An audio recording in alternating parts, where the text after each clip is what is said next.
الحمدللہ وکفا وسلام علی عبادہ الذین اصطفیٰ اما بعد اعوذ باللہ من الشیطان الرجیم بسم اللہ الرحمن الرحیم وقل رب زدنی علما وقال اللہ تعالی فی مقام آخر قل هل يستوي الذين يعلمون والذين لا يعلمون انما يتذكر اولو الالباب وقال رسول اللہ صلی اللہ علیہ وسلم العلم نور سبحان ربک رب العزت عما یصفون وسلام علی المرسلین والحمد للہ رب العالمین اللہم صلی علی سیدنا محمد وعلی آل سیدنا محمد وبارک وسلم۔ نبی علیہ الصلوۃ والسلام نے ارشاد فرمایا العلم نور، علم ایک روشنی ہے۔ اس کا معنی یہ ہوا کہ جہالت اندھیرے کی مانند ہے۔ علم اگر روشنی ہے تو جہالت اندھیرا ہے۔ نبی اسلام نے ارشاد فرمایا کہ جو عالم ہوتا ہے اس کو عابد کے اوپر فضیلت حاصل ہے۔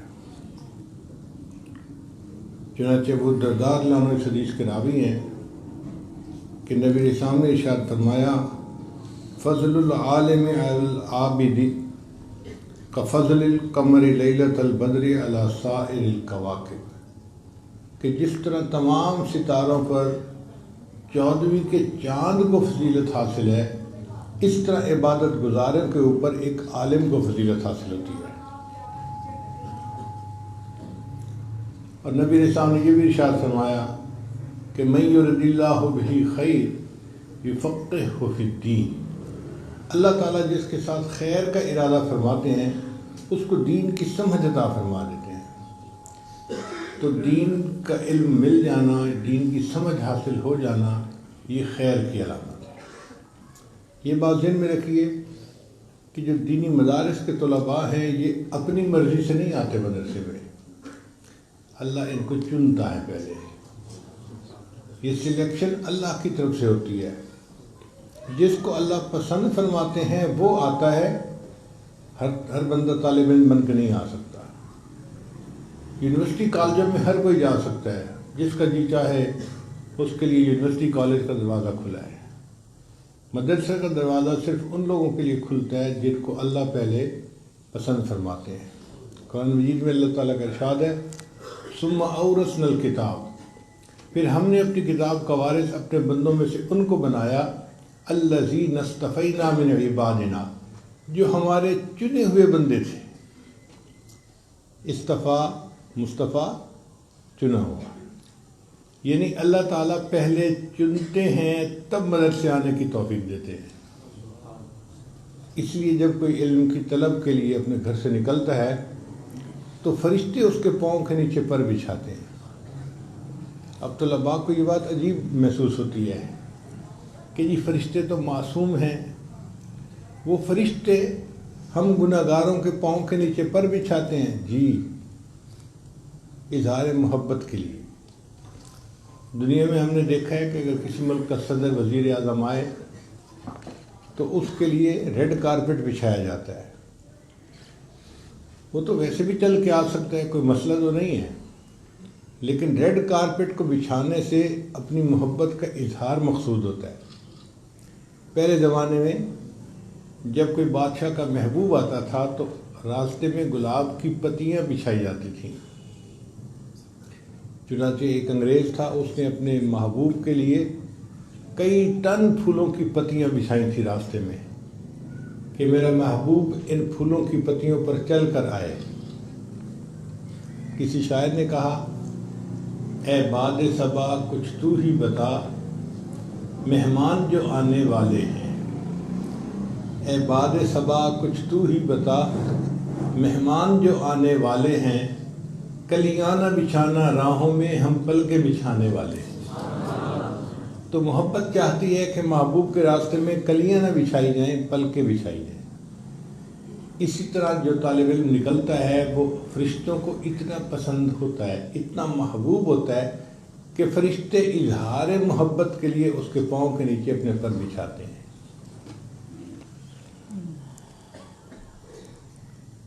حضرت صفوان رضی اللہ عنہ اس کی روایت کرتے ہیں، ما من رجل خرج من بیتہ لیطلب العلم الا وضعت له الملائکۃ اجنحتها رضا لما یصنع۔ خوشی کی وجہ سے کہ یہ بندہ علم کی طلب کے لیے گھر سے نکلا ہے، فرشتے پاؤں کے نیچے پر بچھاتے ہیں۔ اس لیے نبی علیہ السلام نے ارشاد فرمایا کہ من سلک طریقا یطلب فیہ علما سہل اللہ لہ طریقا الی الجنۃ۔ جو اپنے گھر سے نکلتا ہے علم کی طلب کے لیے اور اللہ اس کے لیے راستہ آسان کر دیتے ہیں، تو اس کے بدلے اللہ اس کے لیے جنت میں جانے کا راستہ بھی آسان فرما دیتے ہیں۔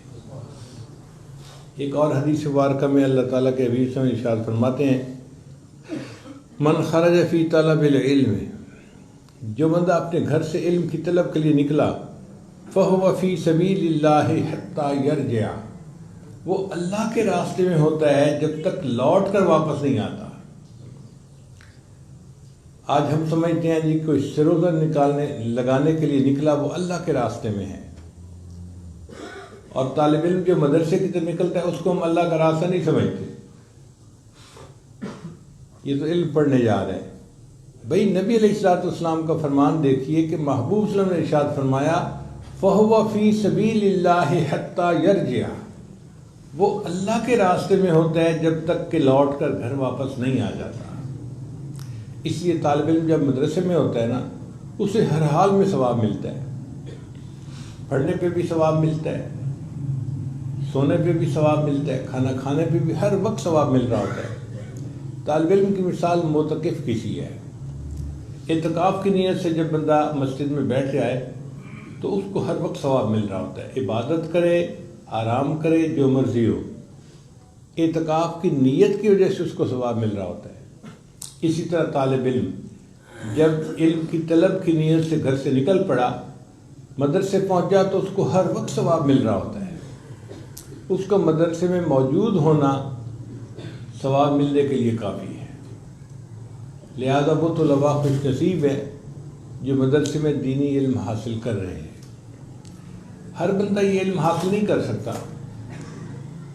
آپ دعوت دے کے دیکھیے، آتے ہوئے دم گھبرائے گا لوگوں کا، ایسے لگے گا جیسے ان کی جان ہی گھٹ جائے گی، مدرسے کے دروازے تک نہیں آئیں گے، اور یونیورسٹی کالج میں بھاگ بھاگ کے جائیں گے۔ اللہ کی طرف سے توفیق نہیں ہوتی۔ ہاں، جن کو اللہ چن لیتے ہیں، پسند کر لیتے ہیں، پھر اللہ ان کے لیے راستے ہموار کر دیا کرتے ہیں۔ چنانچہ نبی علیہ الصلوۃ والسلام نے جب مدینہ طیبہ ہجرت فرمائی تو آپ صلی اللہ علیہ وسلم نے مسجد نبوی میں دین اسلام کا سب سے پہلا مدرسہ بنایا۔ وہ کوئی عمارت نہیں تھی، چھوٹی سی ایک جگہ تھی جو تقریباً 1 فٹ یا کچھ اور اونچی تھی۔ اونچی جگہ کو چبوترا کہتے ہیں۔ تو وہ ایک چبوترا سا بھرا ہوا تھا۔ کچھ حضرات جو مہاجرین اور انصار میں سے تھے وہ وہاں آ کر بیٹھ جاتے تھے اور اللہ کے محبوب صلی اللہ علیہ وسلم ان کو دین سکھاتے تھے۔ نبی علیہ السلام نے ارشاد فرمایا، انما بعثت معلما، اللہ نے مجھے معلم بنا کر بھیجا ہے۔ تو ان کے معلم اعظم اور مرشد اعظم اللہ کے محبوب صلی اللہ علیہ وسلم تھے، اور ان کی تعداد کم و بیش ہوتی رہتی تھی، مگر 70 کے قریب ان کی تعداد کتابوں میں لکھی گئی ہے۔ ان کو اصحاب صفہ کہا جاتا تھا۔ صفہ چونکہ چبوترے کو کہتے ہیں، تو یہ اصحاب صفہ تھے۔ انہوں نے اپنے آپ کو دین کا علم حاصل کرنے کے لیے وقف کر دیا تھا۔ ان کے پاس کئی مرتبہ پہننے کے لیے اچھے کپڑے نہیں ہوتے تھے، پھٹے ہوئے کپڑے ہوتے تھے۔ کتابوں میں لکھا ہے کہ صحابہ کرام کہتے ہیں کہ ہم نبی علیہ السلام کی مبارک نظر سے بچنے کے لیے ایک دوسرے کی اوٹ میں بیٹھتے تھے کہ میرے پھٹے ہوئے کپڑے پر میرے آقا کی نظر نہ پڑے تو ہم ایک دوسرے کے پیچھے اوٹ میں بیٹھ جاتے تھے. اور اس مدرسے میں نہ کوئی مطبخ تھا نہ کوئی طباخ تھا. اللہ توکل مدرسہ چلتا تھا. اگر کبھی کچھ آ جاتا تھا تو ان طلباء کو کھلا دیا جاتا تھا، وگرنہ بھوکا رہنا پڑتا تھا. ایک مرتبہ تو ایک دودھ کا پیالہ ان 70 طلباء کے لیے کافی رہا. اب آپ اندازہ لگائیے کہ 70 بندے ہوں اور ایک پیالہ ہو تو ایک پیالہ کیا کرتا ہے. مگر 70 بندوں نے خوب جی بھر کے دودھ کو پیا. اور اس کے بعد پھر نبی علیہ السلام نے ابو ہریرہ کو فرمایا، ابو ہریرہ تم پیو. وہ فرماتے ہیں میں نے خوب پیا حتیٰ شبعت، میرا پیٹ بھر گیا. نبی علیہ السلام مسکرائے اور فرمایا ابو ہریرہ اور بھی. میں نے اور پیا، اتنا پیا کہ مجھے لگتا تھا کہ میں نے گلے تک پورا پیٹ بھر لیا ہے. تو نبی صلی اللہ علیہ وسلم نے فرمایا ابو ہریرہ اور پی. میں نے کہا اے اللہ کے حبیب صلی اللہ علیہ وسلم اب تو پیٹ میں ذرا گنجائش نہیں ہے. تو نبی علیہ السلام نے وہ دودھ کا پیالہ لیا اور خود نوش فرمایا اور تب جا کے دودھ ختم ہوا. برکتوں کا نزول ایسا تھا، ایک پیالہ دودھ 70 طلباء کو پورا ہو جاتا تھا. اور یہ طلباء اللہ کے بڑے پیارے بندے تھے. ان کے سلیبس کا نام تھا قرآن عظیم الشان. جیسے آپ طلباء درس نظامی پڑھتے ہیں نا، مختلف کتابیں ہوتی ہیں، تو ان طلباء کے جو سلیبس تھا اس کا نام تھا قرآن عظیم الشان. اور نبی علیہ السلام قرآن مجید کی ان کے سامنے تفصیل بیان کیا کرتے تھے. لِتُبَيِّنَ لِلنَّاسِ مَا نُزِّلَ إِلَيْهِمْ. ہر مدرسے کے اوقات ہوتے ہیں، صبح 8 بجے سے لے کے 2 بجے تک، پھر چھٹی ہو جاتی ہے، پھر شام کو تکرار کے لیے پھر طلباء اکٹھے ہوتے ہیں اور اپنا سبق یاد کرتے ہیں. یہ ایسا مدرسہ تھا کہ جس کے اوقات کار تھے 24 گھنٹے. دن رات کے کسی وقت میں بھی نبی علیہ السلام مسجد میں تشریف لاتے تو وہ ان طلباء کو دین سکھایا کرتے تھے. حدیث مبارکہ میں ہے ایک مرتبہ نبی علیہ السلام تہجد کے لیے مسجد نبوی میں تشریف لائے تو ایک طرف ابوبکر صدیق لانو تہجد کی نماز پڑھ رہے تھے اور تھوڑا فاصلے پہ حضرت عمر بن خطاب لانو تہجد کی نماز پڑھ رہے تھے. فرق یہ تھا کہ ابوبکر صدیق تو خفی تلاوت کر رہے تھے آہستہ آواز میں، اور عمر لانو وہ ذرا بلند آواز سے جہر سے قرات کر رہے تھے. جب دونوں نے نماز پڑھ لی تو حاضر خدمت ہوئے. تو نبی علیہ السلام نے پوچھا کہ ابو بکر تم اتنا آہستہ کیوں پڑھ رہے تھے؟ تم اتنا آہستہ کیوں پڑھ رہے تھے؟ تو ابو بکر صدیق نے جواب دیا، اے اللہ کے نبی صلی اللہ علیہ وسلم، میں اس ذات کو سنا رہا تھا جو سینوں کے بھید جانتی ہے، مجھے اونچا پڑھنے کی کیا ضرورت تھی؟ پھر نبی علیہ السلام نے فرمایا، عمر تم اتنی بلند آواز سے کیوں پڑھ رہے تھے؟ عرض کیا، اے اللہ کے حبیب صلی اللہ علیہ وسلم، میں سوتوں کو جگا رہا تھا اور شیطان کو بھگا رہا تھا. تو نبی علیہ السلام نے دونوں کو سمجھایا، ابو بکر آپ تھوڑا سا جہر کر لیا کریں اور عمر آپ ذرا اپنی آواز کو کم کر لیا کریں. تو رات کے وقت بھی ان کو دین سکھایا جاتا تھا. اور یہ طلباء اللہ کو ایسے پیارے تھے کہ اللہ کی طرف سے نبی علیہ السلام کو ہدایات ملتی تھیں کہ وَاصْبِرْ نَفْسَكَ مَعَ الَّذِينَ يَدْعُونَ رَبَّهُمْ بِالْغَدَاةِ وَالْعَشِيِّ يُرِيدُونَ وَجْهَهُ. اے محبوب اپنے آپ کو صبر دیجیے، اپنے آپ کو بٹھائیے ان لوگوں کے ساتھ جو اللہ کو یاد کرتے ہیں صبح و شام. تو نبی علیہ السلام اپنے مبارک گھر سے مسجد تشریف لائے، اصحاب صفہ کے درمیان تشریف فرما ہوئے اور پھر یہ فرمایا کہ یہ کتنے اچھے لوگ ہیں کہ اللہ نے اپنے محبوب کو حکم دیا ہے کہ ان کے درمیان جا کے اپنا وقت گزاریے. پھر ان میں ایک طالب علم تھے، ان کا نام تھا ابن کعب رضی اللہ تعالیٰ عنہ. وہ قرآن مجید بہت خوبصورت پڑھتے تھے، بہت اچھی آواز سے پڑھتے تھے. ایک دفعہ نبی علیہ السلام نے انہیں حکم دیا، ابن کعب مجھے سورہ بینہ سناؤ. عرض کیا اے اللہ کے حبیب صلی اللہ علیہ وسلم قرآن مجید تو آپ کے اوپر اترا، میں آپ کے سامنے پڑھوں؟ تو نبی علیہ السلام نے فرمایا کہ ہاں مجھے سناؤ۔ وہ سمجھ گئے کہ اوپر سے لگتا ہے حکم آیا ہے۔ انہوں نے سیدھا سوال پوچھا، اے اللہ کے حبیب صلی اللہ علیہ وسلم اللہ سمانی، کیا اللہ نے میرا نام لے کر حکم دیا ہے؟ تو نبی علیہ السلام نے جواب دیا نعم اللہ سماک، ابن کعب اللہ نے تیرا نام لے کر کہا ہے۔ ابن کعب سے کہو سورہ بینہ سنائے، محبوب آپ بھی سنیں گے، میں رب رحمان بھی سنوں گا۔ وہ کیسے لوگ تھے کہ جن سے قرآن سننے کی فرمائشیں رب رحمان بھیجا کرتے تھے۔ ایک اور طالب علم تھے، ظاہری آنکھوں سے نابینا تھے مگر دل کے بینا تھے۔ ایک مرتبہ انہوں نے کوئی مسئلہ پوچھنا تھا تو وہ تیز تیز چل کے آئے کہ میں جاؤں اور نبی علیہ السلام سے یہ مسئلہ سیکھوں۔ اب نبینا آدمی کو تو پتہ نہیں چلتا نا کہ آگے ہو کیا رہا ہے۔ عین اس وقت کچھ قریش کے سردار آئے ہوئے تھے مکہ مکرمہ سے، اور نبی علیہ السلام ان کو تعلیم دے رہے تھے۔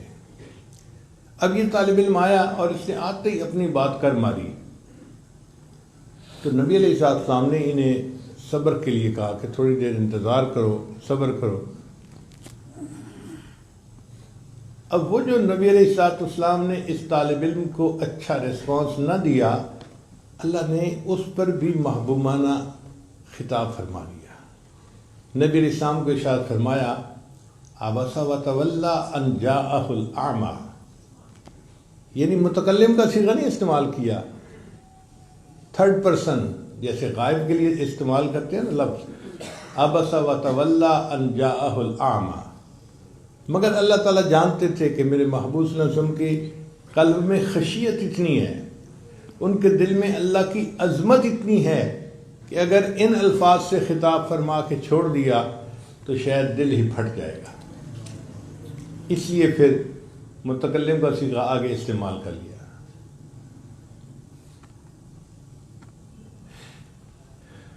ہر مدرسے میں امتحان ہوتا ہے، اس مدرسے کے طلباء کا بھی امتحان ہوا۔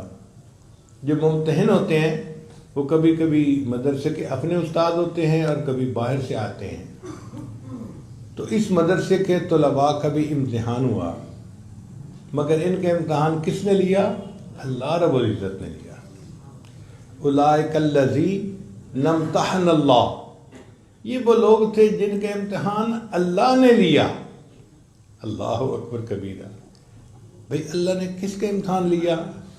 اللہ فرماتے ہیں میں نے ان کے دلوں کو جانچا، ان کے دلوں کو دیکھا، اور ان کے دلوں کو میں نے تقوی سے بھرا ہوا پایا۔ وَأَلْزَمَهُمْ كَلِمَةَ التَّقْوَى وَكَانُوا أَحَقَّ بِهَا وَأَهْلَهَا، ان کو اللہ نے تقوی کے اوپر ثابت قدم پایا اور وہ اس بات کے زیادہ مستحق تھے اور اس بات کے زیادہ اہل تھے۔ چنانچہ امتحان لینے کے بعد ان کے پاس ہونے کی خوشخبری دی جاتی ہے، تو اللہ تعالیٰ نے فرمایا کہ ان کو اللہ نے امتحان میں پاس کر دیا۔ اب جب امتحان میں کوئی بچہ پاس ہوتا ہے نا تو عام طور پر اس کو انعام دیا جاتا ہے، کبھی سند دی جاتی ہے، کبھی اس کو کوئی اور چیز دی جاتی ہے۔ تو اللہ تعالیٰ نے بھی ان کو سند عطا فرمائی۔ پتہ ہے ان طلباء کو کیا سند ملی؟ ایسی سند ملی کہ جو دنیا میں کسی اور کو نہ مل سکی۔ اللہ نے فرمایا رضی اللہ عنہم ورضوا عنہ، یہ اللہ سے راضی ہو گئے اور اللہ ان سے راضی ہو گیا۔ دنیا میں اللہ نے اپنی رضا کا اعلان فرما دیا۔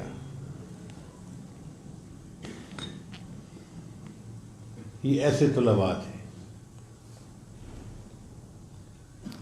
چنانچہ دین اسلام کا سب سے پہلا مدرسہ یہ جامعہ صفہ تھا۔ پھر اس کے بعد یہ حضرات صحابہ کرام نے علم کو تابعین تک پہنچایا۔ مدرسہ کسی بلڈنگ کا نام نہیں ہوتا، مدرسہ استاد اور شاگرد کا نام ہوتا ہے۔ کھلے آسمان کے نیچے بیٹھ جائے تو وہ جگہ مدرسہ ہے، انار کے درخت کے نیچے بیٹھ جائے تو وہ مدرسہ ہے۔ کسی مکان کمرے میں بیٹھتے ہیں تو وہ مدرسہ ہے۔ چنانچہ ان حضرات نے آنے والی نسلوں کو دین پڑھایا اور دین کے آگے مدارس شروع ہو گئے۔ اب آج جس مدرسے میں ہم بیٹھے ہیں یہ اسی اصحاب صفہ کا جو مدرسہ تھا اس سورج کی پھوٹی ہوئی کرنوں میں سے ایک کرن ہے، ایک کرن ہے جو آ کر یہاں پڑی اور اللہ نے یہاں پر بھی اس مدرسے کو جاری فرما دیا۔ الحمدللہ کہ جو طلباء یہاں پڑھ رہے ہیں یہ اصحاب صفہ کے نقش قدم پر چلنے والے لوگ ہیں، مبارکباد کے لائق ہیں کہ اللہ نے ان کو اس عظیم مقصد کے لیے یہاں آنے کی توفیق عطا فرمائی۔ علم کی طلب میں اس امت کے طلباء نے جتنی کوششیں کی ہیں وہ اپنی مثال آپ ہیں۔ چنانچہ امام شافعی رحمۃ اللہ علیہ ایک بزرگ گزرے ہیں، فقہ میں امام کا درجہ رکھتے تھے۔ ان کا واقعہ سن لیجئے۔ وہ بچپن میں یتیم ہو گئے تھے اور والدہ کے پاس اتنے پیسے نہیں تھے کہ والدہ ان کو کاغذ لے کے دیتی کہ وہ اپنے نوٹس لکھ لیتے۔ تو امام شافعی رحمۃ اللہ فرماتے ہیں کہ میں بڑے جانوروں کی ہڈیوں کو ڈھونڈا کرتا تھا۔ اونٹ اور گائے یہ بڑے جانور ہیں تو ان کی ہڈیاں بھی بڑی بڑی ہوتی ہیں، ان ہڈیوں کو میں اچھی طرح دھو کے خشک کر لیتا اور پھر اس کے اوپر میں اپنے نوٹس لکھا کرتا تھا اور اس کے گھر کے کونے کے اندر محفوظ رکھ دیتا تھا۔ کون جانتا تھا ہڈیوں کو تلاش کرنے والا اور ان پر اپنے نوٹس لکھنے والا یہ بچہ آنے والے وقت میں امام شافعی کہلائے گا۔ اپنا واقعہ امام شافعی خود لکھتے ہیں کہ میں نے ایک مرتبہ حج کیا، مجھے مینا میں ایک بوڑھا مل گیا، تو بوڑھے نے مجھے دیکھا تو دیکھتے ہی کہا کہ اے نوجوان میری دعوت کو قبول کرو۔ تو فرماتے ہیں کہ میں نے دعوت کو قبول کر لیا۔ اس بوڑھے نے اپنے پاس جو تھیلی تھی اس میں سے دسترخوان نکال کے بچھایا اور جو خشک روٹی کے 2 ٹکڑے تھے وہ رکھ کے کہا کہ کھاؤ۔ میں نے بلا تکلف کھانا شروع کر دیا۔ وہ تھوڑی دیر میری طرف دیکھتا رہا، پھر کہتا ہے نوجوان مجھے لگتا ہے تم قریشی ہو۔ میں نے کہا بڑے میاں آپ نے کیسے اندازہ لگایا؟ اس نے کہا یہ جو قریشی لوگ ہیں نا دعوت دینے میں بھی بے تکلف ہوتے ہیں اور قبول کرنے میں بھی بے تکلف ہوتے ہیں، تو تمہارے بے تکلفی سے کھانے نے مجھے یہ بات سمجھا دی۔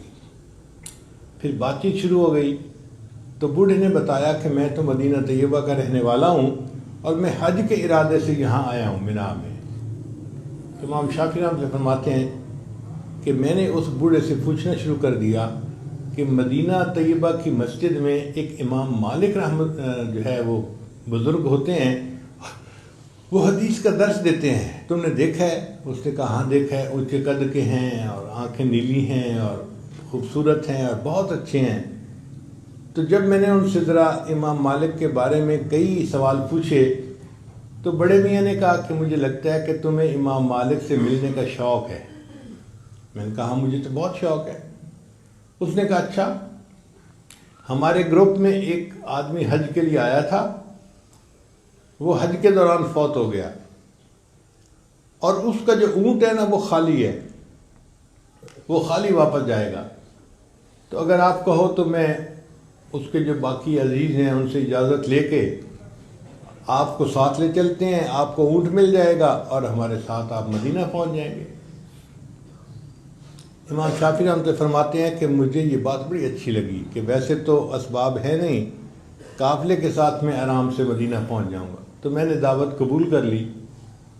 فرماتے ہیں کہ قافلے کے ساتھ سفر پر روانہ ہوئے تو ہمیں مدینہ طیبہ جانے میں 16 دن لگے۔ آج کل تو سیدھی سڑکیں بنی ہوئی ہیں نا اور گاڑیاں تیز سپیڈ کے ساتھ چلتی ہیں تو 4-5 گھنٹے میں مکہ سے مدینہ پہنچ جاتے ہیں۔ اس زمانے میں جب جانوروں پہ سفر کرنا ہوتا تھا تو سڑکیں نہیں ہوتی تھیں، پہاڑ آتا تھا، ایک طرف سے چڑھتے تھے دوسری طرف سے اترتے تھے، سفر طے نہیں ہوتا تھا مگر مشقت بہت ہوتی تھی۔ تو فرماتے ہیں کہ مجھے مکہ مکرمہ سے مدینہ طیبہ جانے میں 16 دن لگے اور 16 دن میں نے 16 مرتبہ قرآن مجید کو مکمل پڑھ لیا۔ یہ طلباء تھے، سفر کی مشقتوں کے ساتھ ساتھ ہر روز ایک قرآن مجید پورا مکمل تلاوت فرمایا کرتے تھے۔ فرماتے ہیں کہ جب وہ مسجد نبی میں پہنچے تو جماعت ہو رہی تھی، تو میں نے جماعت کے ساتھ شرکت کر لی۔ جب نماز کا سلام پھیرا، لوگ اپنے گھروں کو چلے گئے، تو میں نے دیکھا کہ ایک آدمی اونچے قد کا ہے اور وہ ایک جگہ پر بیٹھ گیا اور اس نے قال قال رسول اللہ صلی اللہ علیہ وسلم پڑھنا شروع کر دیا۔ لوگ اس کے گرد مجمع بنا کر بیٹھ گئے۔ میں نے اپنے دل میں سمجھ لیا کہ یہ امام مالک ہوں گے، چنانچہ میں بھی ان طلباء کے ساتھ آ کر بیٹھ گیا۔ ان دنوں امام مالک رحمۃ اللہ احادیث کی املا کرواتے تھے۔ املا کہتے ہیں کہ استاد حدیث پڑھتا ہے، سناتا ہے اور شاگرد اس کو سن کے لکھ لیتے ہیں۔ تو سب طلباء حدیث لکھ رہے تھے۔ امام شافعی رحمۃ اللہ فرماتے ہیں کہ دل میں میرے حسرت پیدا ہوئی، کاش میرے پاس کاغذ قلم ہوتا تو میں بھی حدیث مبارکہ کی املا کرنے کی سعادت حاصل کر لیتا، لیکن میرے پاس تو کچھ بھی نہیں تھا۔ میں بیٹھ کے حدیث کو سنتا رہا۔ اچانک میں نے دیکھا کہ میرے سامنے صف کے اوپر ایک تنکا پڑا ہوا تھا۔ میں نے اس تنکے کو اٹھا لیا اور اپنے تصور میں نے یہ سوچا کہ یہ میری قلم ہے، اور اپنے ہاتھ کو میں نے یوں بنایا کہ جیسے یہ کتاب کا صفحہ ہوتا ہے، اور تنکے سے اس ہتھیلی پر لکھنا شروع کر دیا تاکہ مجھے طلباء کے ساتھ تشبہ حاصل ہو جائے۔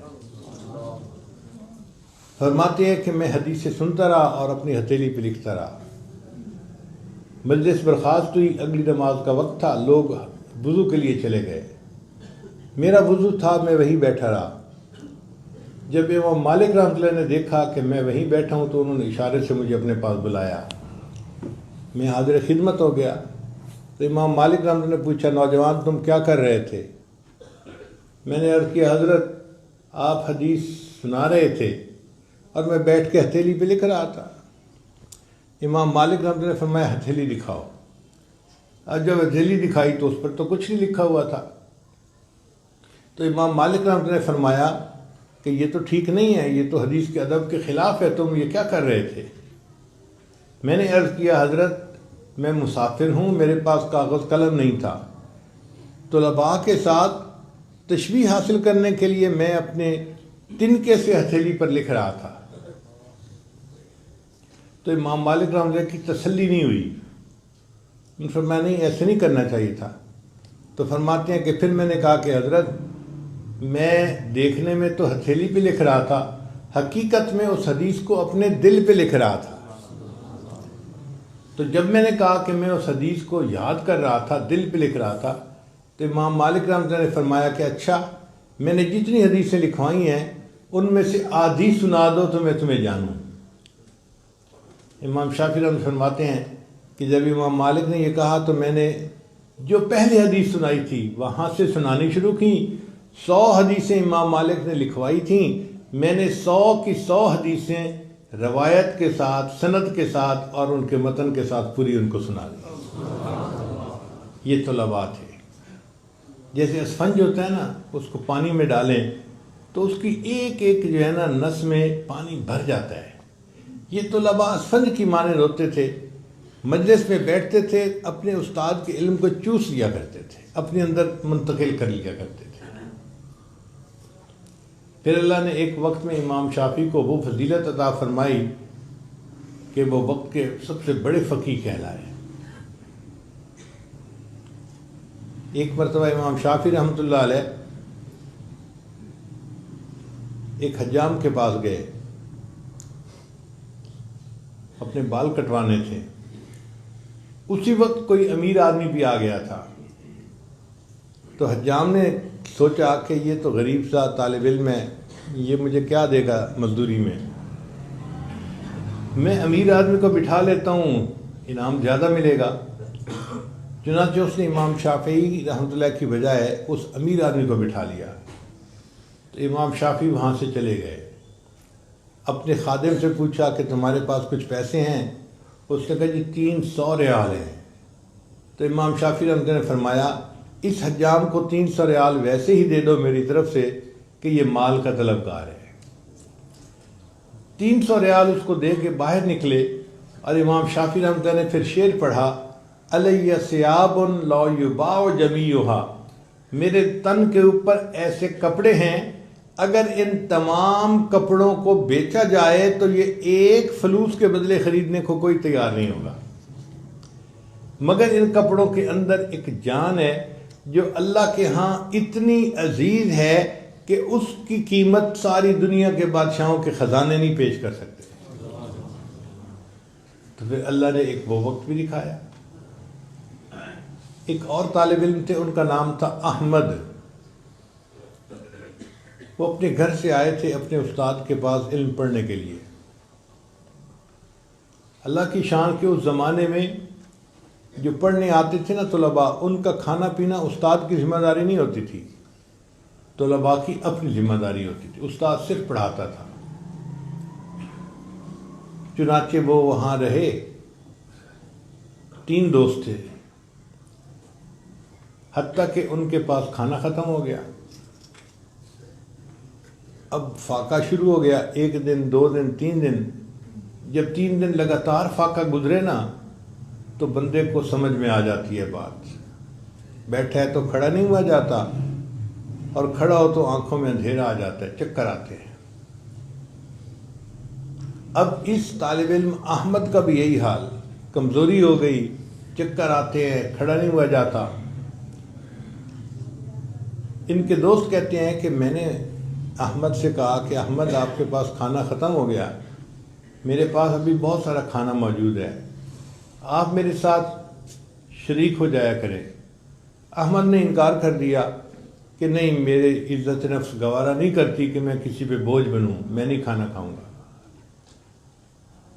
مگر بھوکا بھی تو نہیں رہا جاتا تھا، تو احمد نے فیصلہ کیا اچھا میں جا کے مزدوری کر لیتا ہوں، کچھ نہ کچھ کماؤں گا اور کھانا تو کھا لوں گا۔ چنانچہ احمد ایک ایسی جگہ پر چلا گیا جہاں اونٹوں کا سٹینڈ بنا ہوا تھا، آج کل ہوتا ہے نا ٹیکسی سٹینڈ، بس سٹینڈ، رکشہ سٹینڈ۔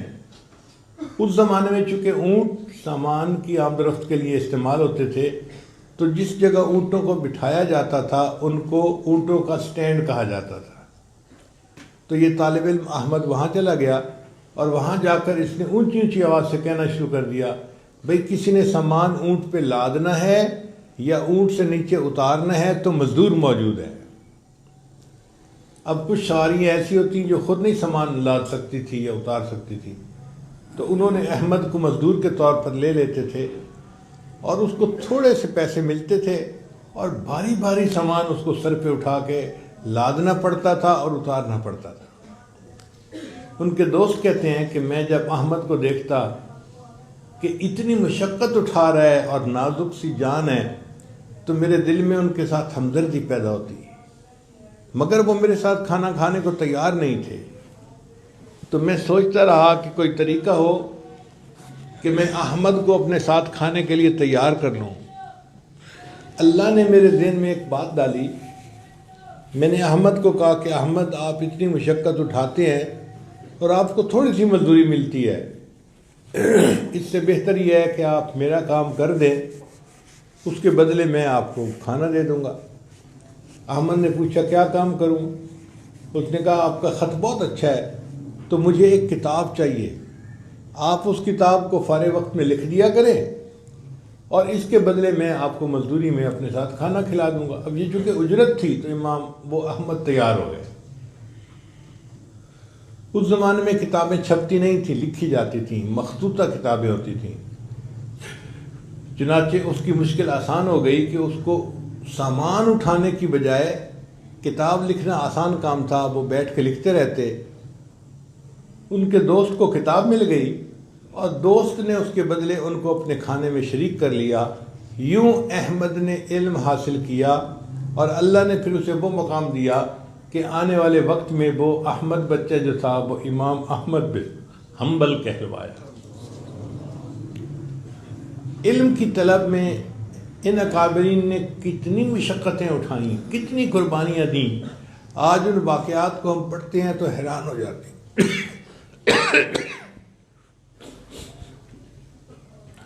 ابن تیمیہ رحمۃ اللہ علیہ عالم بڑے گزرے ہیں، ان کو بادشاہ وقت نے جیل بھیج دیا۔ 3 دن جب گزرے تو حاکم وقت کے دربار میں ایک نوجوان بچہ آیا، اٹھتی جوانی تھی اس کی، اور وہ زار قطار رو رہا تھا، ٹپ ٹپ آنسو گر رہے تھے۔ اس کے معصوم چہرے کو دیکھ کے، اس کے آنسوؤں کو دیکھ کے ہر بندے کو اس پہ بڑا رحم آ رہا تھا۔ تو بادشاہ کے جو دوست بیٹھے تھے انہوں نے بادشاہ کو اشارے میں کہا کہ اس نوجوان کی فریاد کو قبول کر لیں، اس کو خالی نہ بھیجیں۔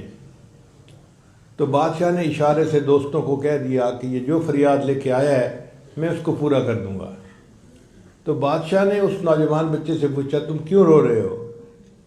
اس نے کہا جی میں ایک فریاد لے کے آیا ہوں، بس آپ میری فریاد پوری کر دیں۔ بادشاہ نے پوچھا کون سی فریاد؟ طالب علم نے کہا جی میری فریاد یہ ہے کہ پلیز آپ مجھے جیل بھیجیں۔ اب بادشاہ حیران ہے کہ کوئی بندہ اس بات پہ بھی روتا ہے کہ یہ مجھے جیل بھیج دیا جائے۔ تو بادشاہ نے پوچھا کہ تم کیوں جیل جانا چاہتے ہو؟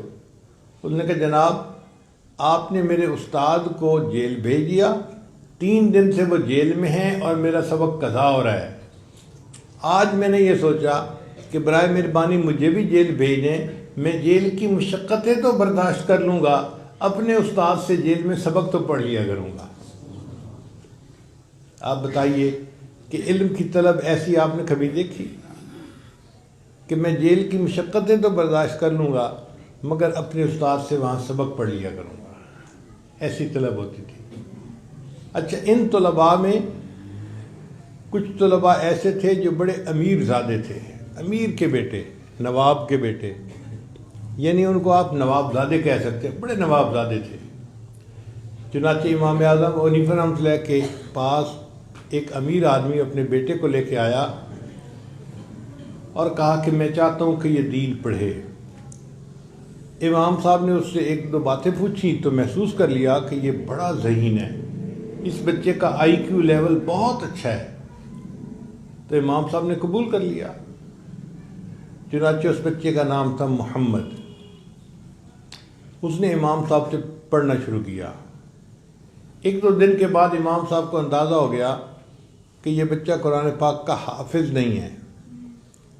تو امام ابو حنیفہ رحمۃ اللہ نے کہا کہ محمد تمہیں پتہ ہے میرا شاگرد بننے کے لیے حافظ قرآن ہونا ضروری ہے، یہ پری کوالیفیکیشن ہے، اور تم تو حافظ نہیں ہو تو میرے پاس پڑھنے کیسے آ گئے؟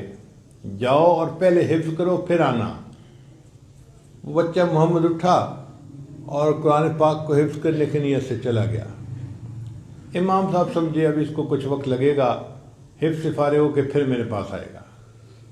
ایگزیکٹ 1 ہفتے کے بعد وہ پھر مسجد میں حضرت کے پاس آ گیا۔ تو امام صاحب سمجھے کہ یہ اپنے استاد کو سلام کرنے کے لیے آ گیا ہے، اداس ہو گیا ہوگا، ملنے آیا ہے۔ تو امام صاحب نے پوچھا محمد کیسے آنا ہوا؟ وہ محمد آگے جواب دیتا ہے حضرت آپ نے فرمایا تھا قرآن پاک حفظ کر کے آؤ، میں 1 ہفتے میں پورا قرآن مجید حفظ کر کے واپس آ گیا ہوں۔ یہ وہ بچہ تھا جو آنے والے وقت میں امام محمد کہلائے، امام شافعی کے استاد بنے۔ امام شافعی ان کی بڑی تعریفیں کرتے تھے، بدن کے ذرا فربا تھے، موٹے تھے۔ تو امام شافعی رحمۃ اللہ اپنے استاد کی تعریف یوں بیان کرتے تھے، فرماتے تھے کہ میرے استاد کے اندر 3 خوبیاں تھیں۔ جب کسی مجلس میں آتے تھے تو ان کا چہرہ اتنا خوبصورت تھا کہ دیکھنے والے کی آنکھیں بھر جاتی تھیں۔ جب بیٹھتے تھے تو جگہ کو بھر دیا کرتے تھے، اور جب بولتے تھے تو سننے والے کے دماغ کو علم کے نور سے بھر دیا کرتے تھے۔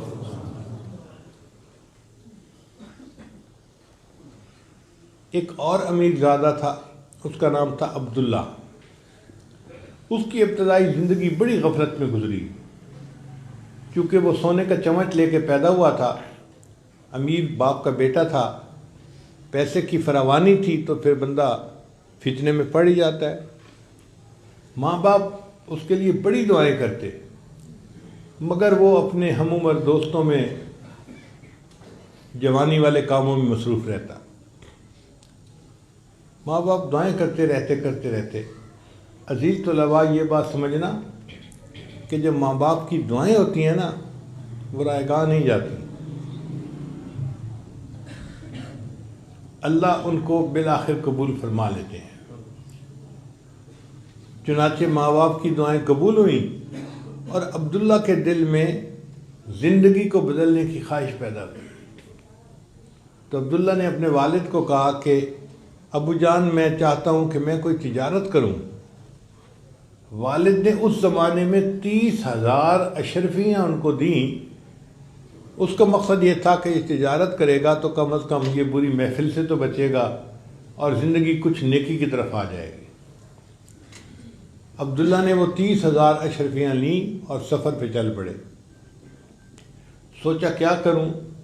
دل نے کہا کہ جا کے علم حاصل کرتا ہوں، ایک عالم کے پاس، دوسرے عالم کے پاس، تیسرے عالم کے پاس۔ اب ان کا یہی کام بن گیا، بڑے بڑے علماء کے پاس جاتے، ان سے علم حاصل کرتے۔ 2 سال لگا دیے۔ 2 سال کے بعد پھر واپس گھر آئے۔ والد نے پوچھا، بیٹا تم 30,000 اشرفیاں لے کر گئے تھے تجارت کرنے کے لیے، تو کیا تجارت کر کے آئے؟ اس وقت بتایا کہ ابو جان، میں نے وہ تجارت کی ہے جس میں نقصان کا اندیشہ نہیں ہے۔ میں نے ان 30,000 اشرفیوں کے بدلے دین کا علم حاصل کیا ہے۔ تو باپ کو خوشی ہوئی اور باپ نے پھر 20,000 اشرفیاں اور دیں کہ بیٹا جاؤ اور علم حاصل کرو۔ آج ہم اپنے استادوں کی فہرست گننا چاہیں نا، تو میرے اندازے میں ہم نے کوئی 200 استادوں سے زندگی بھر علم حاصل کیا ہوگا، چاہے وہ دین کا علم تھا، چاہے وہ کالج یونیورسٹی کا تھا۔ ٹوٹل 200 استاد ہوں گے جن سے ہم نے پڑھا ہوگا، اور زیادہ سمجھ لیں تو 300 استاد ہو جائیں گے۔ اور یہ ایسے تھے بزرگ عبداللہ کہ وہ فرماتے ہیں کہ میں نے 4,000 محدثین سے علم حاصل کیا، 4,000 اساتذہ سے علم حاصل کیا، اور پھر یہ آ کر امام اعظم ابو حنیفہ رحمۃ اللہ کے شاگرد بنے۔ خوب رنگ چڑھا ان کے اوپر، ایسا رنگ چڑھا کہ اسماء و رجال کی کتب میں جتنے تعریفی الفاظ ان کے بارے میں کہے گئے ہیں، ہمارے استاد فرمایا کرتے تھے کہ اتنے الفاظ تو امام بخاری کے لیے بھی استعمال نہیں کیے گئے۔ ان کو امیر المؤمنین فی الحدیث کہا جاتا تھا۔ ان کے ایک درس میں 40,000 سے زیادہ طلباء ہوتے تھے۔ اب آپ دیکھیے کہ 40,000 طلباء ان سے بیٹھ کر حدیث کا درس سنا کرتے تھے۔ اتنی بڑی کلاس آپ نے کسی مدرسے میں دیکھی؟ آج تو دور حدیث کے بچے ہوں تو وہ 100، 200، 400۔ عام مدارس کا تو یہی معیار ہے نا۔ بڑے بڑے جو مدارس ہیں جیسے دارالعلوم دیوبند ہے تو وہاں 1,500 طلباء ہوتے ہیں، 2,000 طلباء ہوتے ہیں۔ ہمیں بنگلہ دیش جانے کا موقع ملا تو وہاں پر ایک مدرسہ ہے ہٹھ ہزاری کا، وہاں پہ طلباء بہت زیادہ۔ میں نے پوچھا دور حدیث میں کتنے طلباء ہیں؟ کہنے لگے جی دور حدیث میں 4,000 طلباء ہیں۔ اور انہوں نے بیان کروایا تو دارالحدیث میں نہیں، مسجد میں کروایا، اور پوری مسجد بھری ہوئی تھی، اور یہ صرف دور حدیث کے طلباء تھے، باقی طلباء اس کے علاوہ تھے۔ تو مجھے ایسے بات سمجھ میں آئی کہ اس وقت شاید دنیا میں سب سے زیادہ بڑا مدرسہ یہی ہے۔ پھر علماء نے بھی تصدیق کی کہ واقعی وہاں طلباء بہت ہوتے ہیں۔ تو آج کی دنیا میں جو علمی دنیا ہے اور لوگ دور دور سے آتے ہیں مدرسوں میں علم پڑھنے کے لیے، طلباء کی تعداد 4,000، اور امام عبداللہ ابن مبارک رحمۃ اللہ کے پاس 40,000 طلباء ہوتے تھے۔ ان کے ایک دوست تھے، ان کا نام تھا اسماعیل رحمۃ اللہ علیہ۔ وہ فرماتے ہیں کہ میں بڑا حیران ہوتا تھا کہ جن استادوں سے عبداللہ ابن مبارک نے پڑھا ہم نے بھی انہیں استادوں سے پڑھا ہے، جتنا علم ان کے پاس ہے اتنا علم تو ہمارے پاس بھی ہے، مگر طلباء کا رجوع ان کی طرف تھا، ہمیں پوچھتے ہی کوئی نہیں تھا۔ تو وہ کہتے ہیں کہ میں بڑا اس پہ سوچتا رہا آخر فرق کیا ہے۔ تو پھر مجھے بعد میں بات سمجھ میں آئی کہ عبداللہ ابن مبارک کے دل میں جو خشیت الہی تھی وہ بہت زیادہ تھی بجائے جو ہمارے دلوں میں تھی۔ وہ فرماتے ہیں کہ میں نے 2 سال عبداللہ ابن مبارک کی زندگی کو بہت قریب سے دیکھا، اور میں اس نتیجے پر پہنچا کہ عبداللہ ابن مبارک اور صحابہ کرام میں صرف ایک فرق تھا، صحابہ کی زندگیوں میں اور عبداللہ ابن مبارک کی زندگی میں صرف ایک فرق تھا کہ صحابہ کرام کو تو نبی علیہ السلام کی زیارت کی سعادت نصیب تھی، عبداللہ ابن مبارک کو وہ سعادت نصیب نہیں تھی۔ اس کے علاوہ عبداللہ ابن مبارک اور صحابہ کی زندگیوں میں مجھے کوئی فرق نظر نہیں آیا۔ ایسی زندگی جن کی ہو کہ ان کی زندگی کو دیکھ کے صحابہ کی زندگی کا گمان گزرے، وہ کیسے اچھے انسان ہوں گے۔ اور یہ امام اعظم حنیفہ رحمۃ اللہ علیہ کی جو مجلس شورا تھی 40 بندوں کی، ان میں سے ایک تھے، نواب کے بیٹے تھے۔ اللہ نے علم کی طلب دل میں ڈال دی اور پھر انہوں نے مجاہدے اٹھائے۔ حضرت شیخ الحدیث رحمۃ اللہ علیہ نے اپنی کتاب میں ایک واقعہ لکھا ہے کہ ہارون رشید کا ایک بیٹا تھا، شہزادہ تھا، مگر اس کے دل میں اللہ کو پانے کی لو لگ گئی تھی، تو وہ محل کے اندر بھی بہت سادگی کی زندگی گزارتا تھا۔ بادشاہ کے دوست سمجھتے تھے کہ یہ مینٹل کیس ہے کوئی، تو وہ بادشاہ کو کہتے کہ آپ اس کا کیوں نہیں علاج کرواتے، کیوں نہیں اس کو سمجھاتے۔ تو ایک دن ہارون رشید نے اس کو کہا کہ بیٹا تمہاری وجہ سے مجھے دوستوں کی باتیں سننی پڑتی ہے، ذلیل ہونا پڑتا ہے۔ اس نے کہا ابا جان اگر میری وجہ سے آپ کو ذلیل ہونا پڑتا ہے نا تو میں پھر آج یہاں سے چلا جاتا ہوں، میں علم حاصل کرتا ہوں۔ یہ شہزادہ وہاں سے ایک بستی میں گیا جہاں علماء تھے، اور وہاں جا کر ایک مسجد میں اپنی رہائش رکھ لی اعتکاف کی نیت سے۔ ہفتے میں یہ 6 دن کلاسیں لیتا تھا، اور جب ایک دن مدرسے میں چھٹی ہوتی تھی تو ان دنوں میں یہ مزدوری کرتا تھا، اور مزدوری میں جو کچھ کماتا تھا 24 گھنٹے میں ایک وقت اس کو 1 روٹی ملتی تھی۔ آپ سوچئے کہ بادشاہ کا بیٹا ہو، محل کی زندگی کو چھوڑ کر وہ مزدور کی زندگی اختیار کر رہا ہے، اور 24 گھنٹے میں صرف 1 مرتبہ کھانا کھاتا ہے، وہ بھی 1 روٹی۔ تفصیلی واقعہ تو بہت لمبا ہے۔ ایک آدمی نے اس سے اپنا مکان بنوایا۔ وہ کہتے ہیں کہ میں مزدور لینے گیا تو میں نے دیکھا کہ ایک آدمی بیٹھا ہے اور قرآن پڑھ رہا ہے، مگر جگہ وہ مزدوروں کی تھی۔ تو میں نے اس سے پوچھا کہ کیا تم مزدور ہو؟ اس نے کہا ہاں، لقد خلقنا الانسان فی کبد، تحقیق ہم نے انسان کو مشقت کے لیے پیدا کیا، ہم سب مزدور ہیں۔ تو میں نے کہا مزدوری کرو گے؟ اس نے کہا بالکل کروں گا، اس لیے تو بیٹھا ہوں یہاں۔ میں نے کہا آؤ میرے ساتھ۔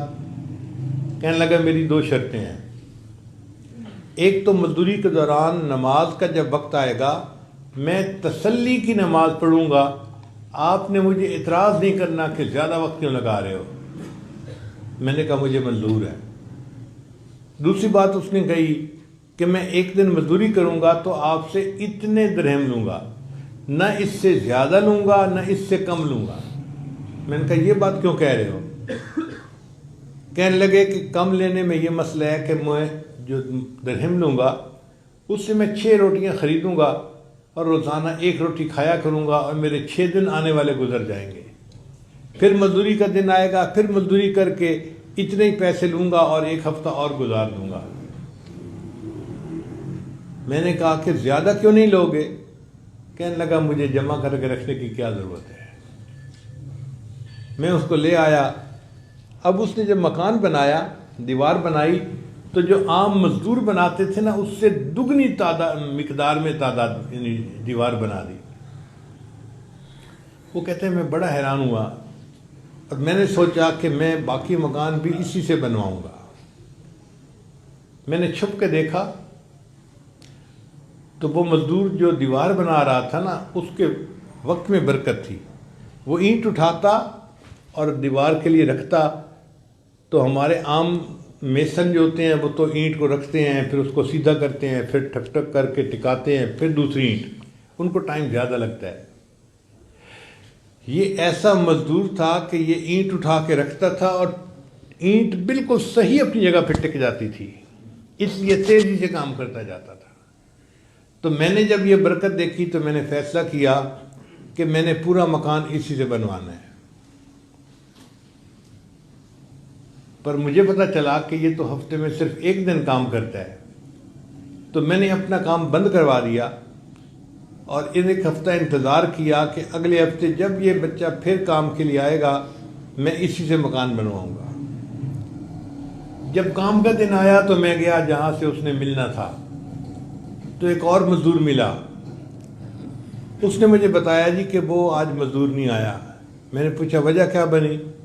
اس نے کہا کہ فلاں مسجد میں وہ رہتا ہے اور اس کو تیز بخار ہے اور وہ کام کرنے کے قابل نہیں ہے۔ میرے دل میں ایک محبت کا جذبہ پیدا ہو گیا تھا۔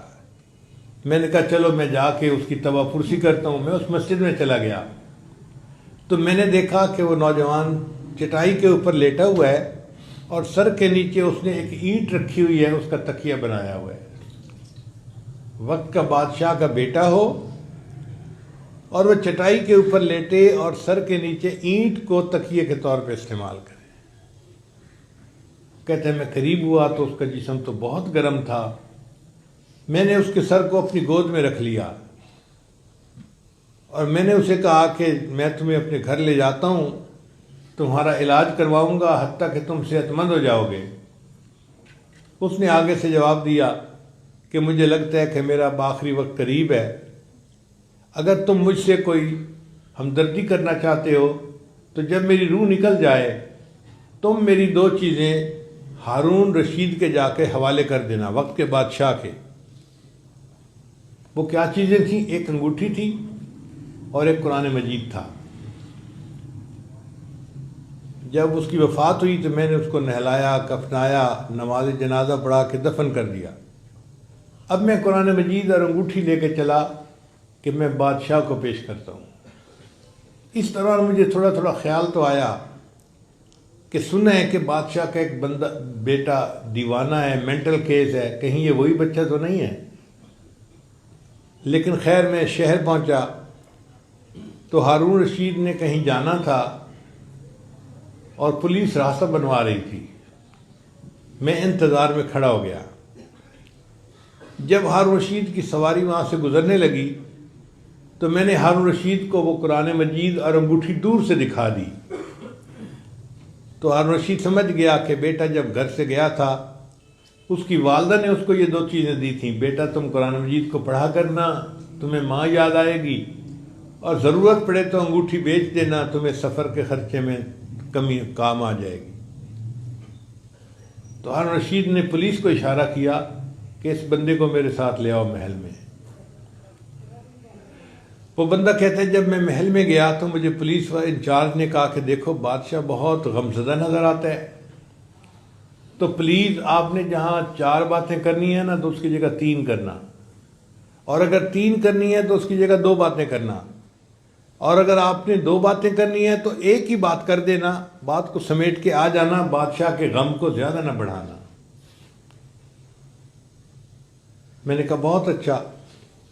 پھر اس کے بعد مجھے ہارون رشید کے پاس جو ہے نا وہ پہنچا دیا گیا۔ تو ہارون رشید مجھے کہنے لگا کہ اے اجنبی، مجھے لگتا ہے تو میرے لیے کوئی غم کی خبر لایا ہے۔ تو میں نے کہا کہ ایک نوجوان تھا جس نے میرے گھر میں مزدوری کی تھی اور اس نے یہ امانت مجھے دی کہ جا کے ہارون رشید کو بتا دینا۔ تو ہارون رشید نے کہا اچھا تم نے شہزادے سے اپنے گھر میں مزدوری کروائی؟ میں نے کہا بادشاہ سلامت مجھے بالکل اندازہ نہیں تھا کہ یہ شہزادہ ہے، میں کیوں اس سے مزدوری کرواتا؟ تو ہارون رشید نے رونا شروع کر دیا اور کہا کہ اے بیٹے، تو اپنے باپ سے زیادہ عقل مند نکلا، میں تو دنیا کے کاموں میں الجھا ہوا ہوں اور تو نے اپنی آخرت کی تیاری کی اور اپنے رب کے پاس پہنچ گیا۔ تو ان طلباء میں وقت کے شہزادے اور امیر زادے بھی ہوا کرتے تھے اور غریب لوگوں کے بچے بھی ہوتے تھے۔ غریب لوگوں کے بچوں کا یہ حال تھا کہ امام ذہبی رحمۃ اللہ علیہ فرماتے ہیں، میں 20 سال کی عمر میں اپنے گھر سے علم کی طلب کے لیے نکلا اور 7 سال میں نے علم حاصل کیا اور پھر واپس آ کر اپنے والدین کی شکل کو دیکھا۔ 7 سال میں گھر واپس ہی نہیں آئے، وہیں رہے۔ اب آپ بتائیے، آج کے طلباء تو 1 ہفتے کے بعد گزارا نہیں ہوتا جی گھر جائیں، اپنے والدین کو ملیں، بھائیوں کو ملیں، وہ 7 سال کے بعد آتے ہیں۔ امام طبرانی رحمۃ اللہ فرماتے ہیں کہ مجھے علم حاصل کرنے میں 30 سال لگے۔ کتنے سال لگے؟ 30 سال لگے۔ اور وہ فرماتے ہیں کہ ان 30 سالوں میں میرے پاس کوئی بستر نہیں تھا، میں مسجد کی چٹائی کے اوپر لیٹ جاتا تھا اور رول کرتا تھا، بس اس صف کے اندر جو لپٹ جاتا تھا یہی میرا بستر ہوتا تھا۔ جسم تو سردی سے بچتا تھا لیکن سر اور پاؤں کو سردی لگتی رہتی تھی۔ میں نے زندگی کے 30 سال اس طرح گزارے کہ میرے پاس کوئی بستر ہی نہیں تھا۔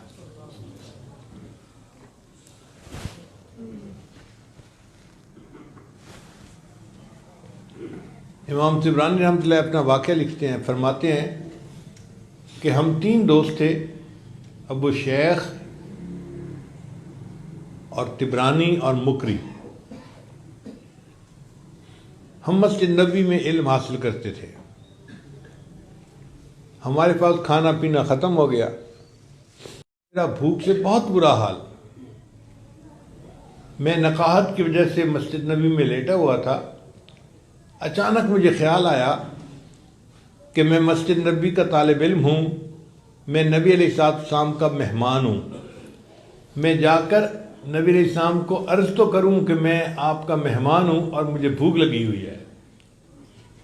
طبرانی رحمۃ اللہ فرماتے ہیں کہ یہ خیال آنے کے بعد میں مواجہ شریف حاضر ہوا، نبی علیہ السلام پہ صلاۃ والسلام پیش کیا اور صلاۃ والسلام پیش کرنے کے بعد یہ الفاظ کہے، یا رسول اللہ الجو، اے اللہ کے رسول صلی اللہ علیہ وسلم مجھے بہت بھوک لگی ہے۔ یہ الفاظ کہہ کے میں قدمین کی طرف سے باہر نکل آیا۔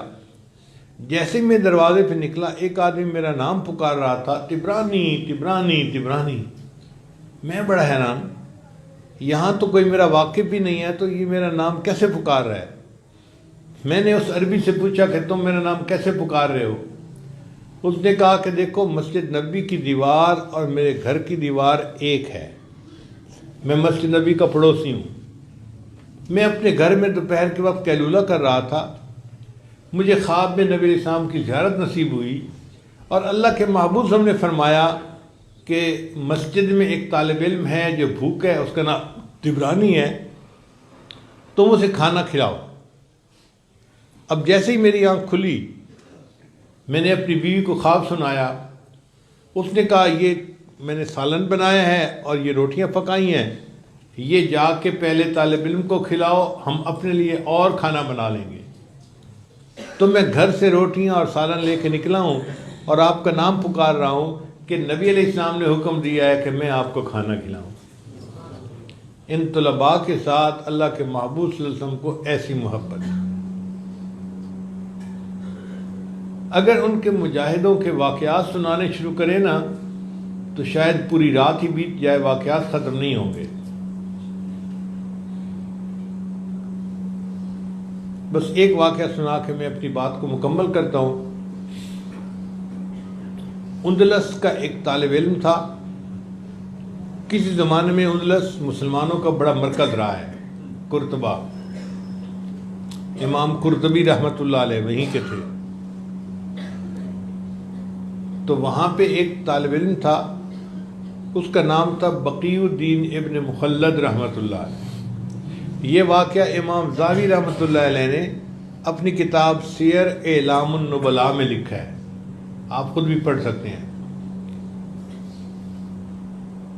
تو وہ بقی الدین ابن مخلد رحمۃ اللہ اپنے بارے میں کہتے ہیں کہ مجھے پتہ چلا کہ بغداد میں امام احمد بن حنبل بڑے فقیہ ہیں اور محدث ہیں، اور وہ علم کا ایسا سمندر ہیں کہ جو طالب علم جاتا ہے وہ علم سے اپنی پیاس بجھاتا ہے۔ تو میرے دل میں شوق پیدا ہوا کہ میں بھی جاؤں اور ان سے علم حاصل کروں۔ اس کے لیے میں اپنے گھر سے ایک گٹھڑی میں سامان لے کے نکلا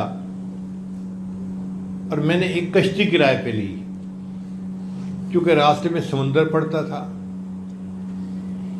وہ کہتے ہیں کہ ہم کشتی میں چلے اور کشتی والا راستہ بھول گیا، اور سمندر سمندر ہر طرف سمندر، ہم طوفان میں گر گئے، اور طوفان میں تو پھر 12-15 فٹ اونچی لہریں آتی ہیں اور کشتی جو ہے وہ ہچکولے کھاتی رہتی ہے۔ کہتے ہیں کہ کشتی ہچکولے کھاتی تھی اور ہمیں الٹیاں آتی تھیں اور ہماری طبیعت خراب، اور ایسے لگتا تھا کہ ہم شاید خشک زمین کو دوبارہ نہیں دیکھ سکیں گے، کشتی پانی میں ہی ڈوب جائے گی۔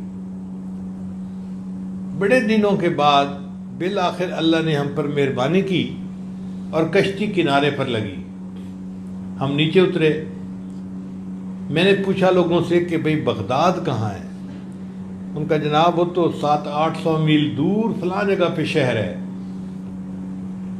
تو بقی الدین کہتے ہیں کہ میں نے اپنی گٹھڑی اپنے سر پہ رکھی اور پیدل چلنا شروع کر دیا کہ یہ 600-700 میل کا سفر تو کوئی اتنی بڑی بات نہیں، میں پیدل طے کر لوں گا۔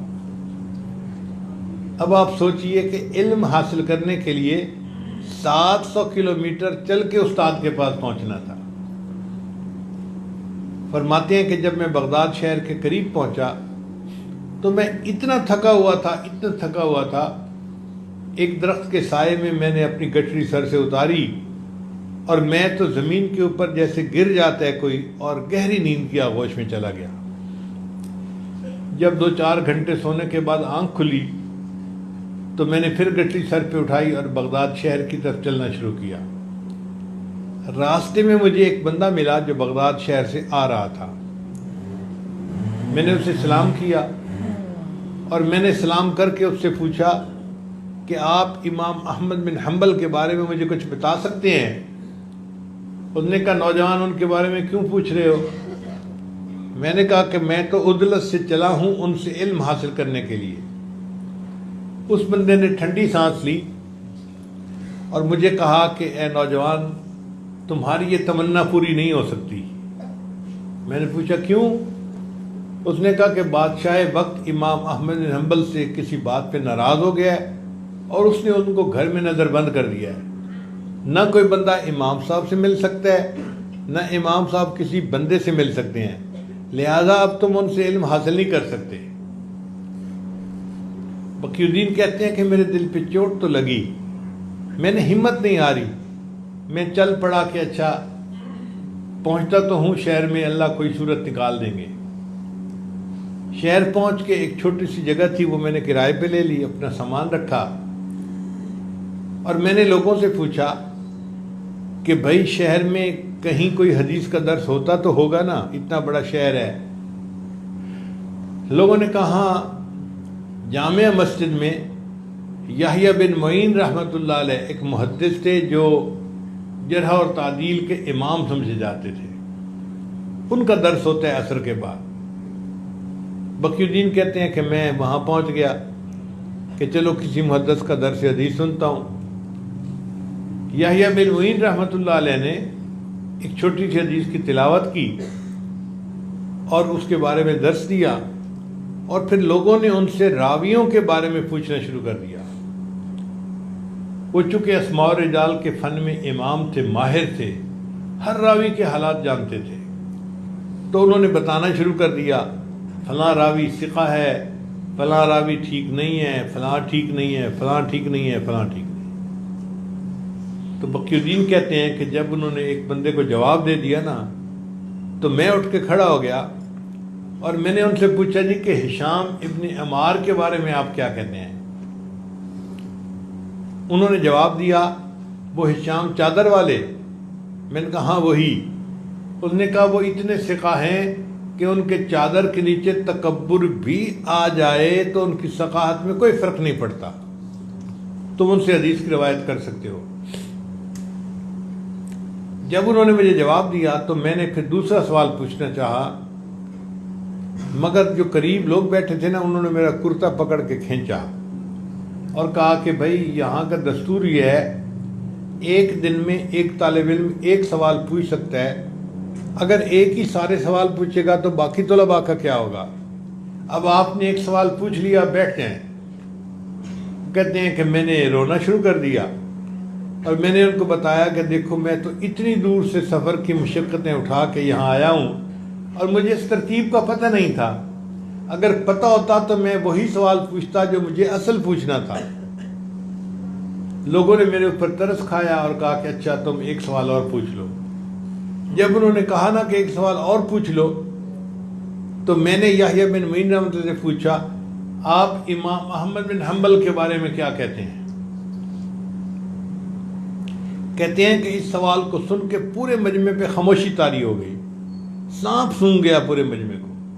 لوگ سمجھتے تھے کہ بادشاہ وقت ان سے ناراض ہے، اس نے نظر بند کیا ہوا ہے، اور مجمع میں ان کے بارے میں سوال پوچھنا تو اپنے آپ کو عذاب کو دعوت دینے کے معنی دینا۔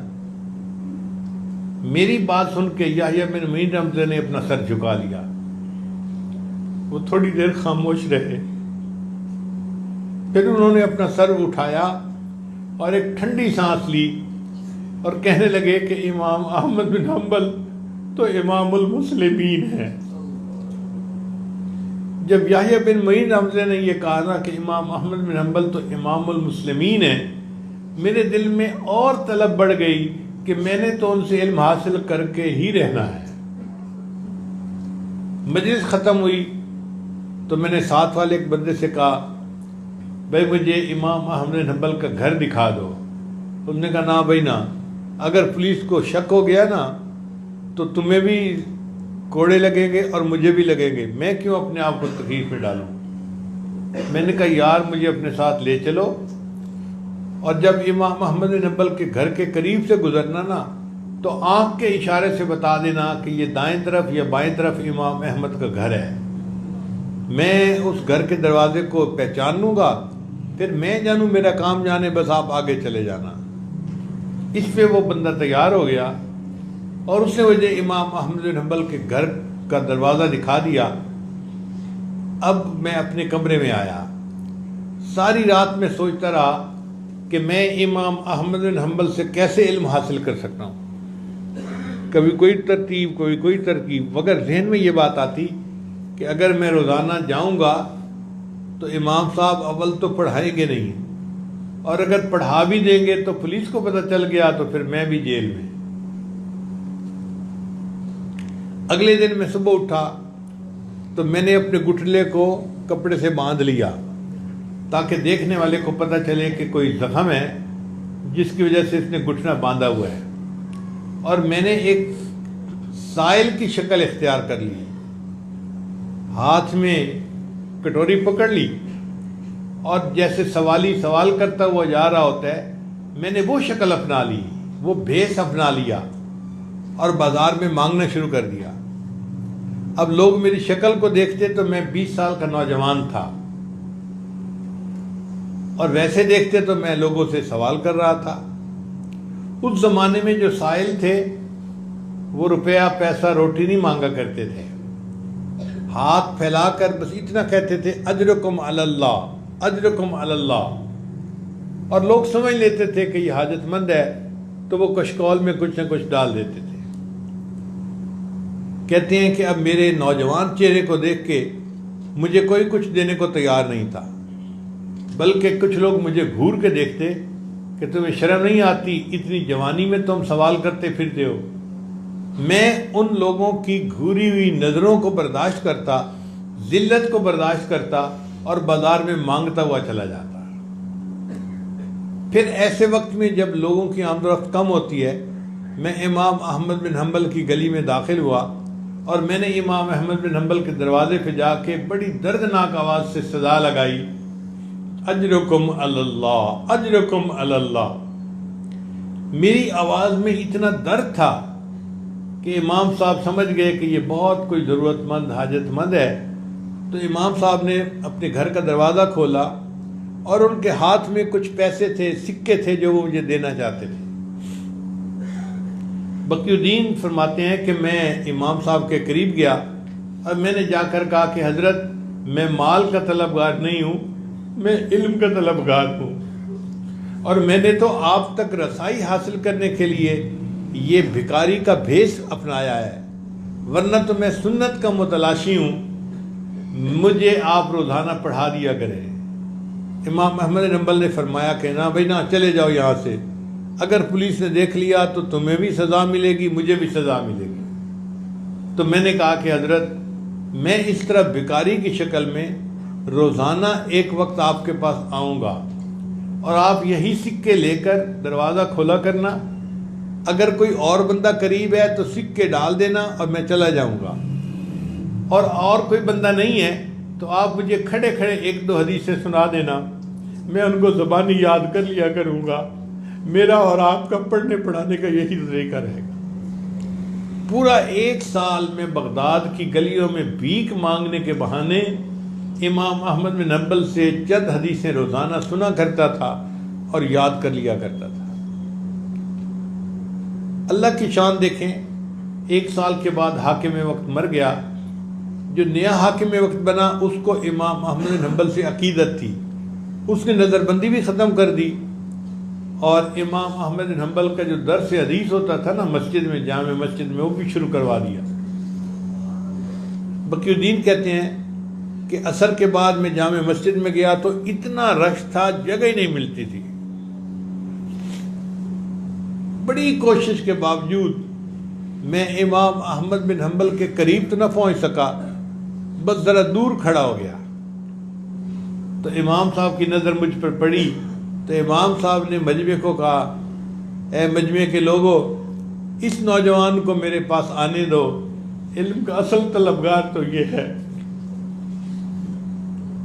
اب آپ اندازہ لگائیے کیسے طلباء تھے جو علم حاصل کرنے کے لیے بھیک مانگنے کا بیس اپنایا کرتے تھے اور پھر استاد سے پڑھا کرتے تھے۔ عزیز طلباء، اللہ نے ہر بندے کے سامنے کچھ نہ کچھ رکھ دیا ہے، ہر بندے کے سامنے۔ کسی کے سامنے اللہ نے کپڑے کو رکھ دیا ہے، وہ کپڑے کو کاٹتا ہے پھر اس کو آپس میں سیتا ہے، ہم اس کو درزی کہتے ہیں۔ کسی کے سامنے اللہ نے لکڑی کو رکھ دیا ہے، وہ لکڑی کو کاٹتا ہے، آپس میں جوڑ کر فرنیچر بناتا ہے، ہم اسے کارپینٹر کہتے ہیں۔ کسی کے سامنے اللہ نے اینٹ اور پتھر کو رکھ دیا ہے، وہ پتھروں کو جوڑتا چلا جاتا ہے، دیوار بنتی ہے، ہم اس کو میسن کہتے ہیں۔ کسی کے سامنے اللہ نے لوہے کو رکھ دیا ہے، وہ لوہے کے پرزے کھولتا ہے اور دوبارہ ان کو پھر کس دیتا ہے، اس کو ہم مکینک کہتے ہیں۔ تو کسی کے سامنے اللہ نے کپڑا رکھا، کسی کے سامنے لکڑی رکھی، کسی کے سامنے پتھر رکھا، کسی کے سامنے لوہا رکھا۔ آپ وہ خوش نصیب نوجوان ہیں کہ آپ کے سامنے اللہ نے اپنے قرآن کو اور محبوب کے فرمان کو رکھ دیا۔ آپ روزانہ صبح اٹھتے ہیں، اپنی گود میں قرآن مجید یا نبی علیہ السلام کے فرمان کو لے کر بیٹھتے ہیں اور اپنے استاد کے سامنے پڑھنے کے لیے حاضر ہوتے ہیں۔ یہ آپ کی خوش نصیبی ہے۔ قیامت کے دن اللہ تعالیٰ پوچھیں گے علم کے طلبگار کہاں ہیں؟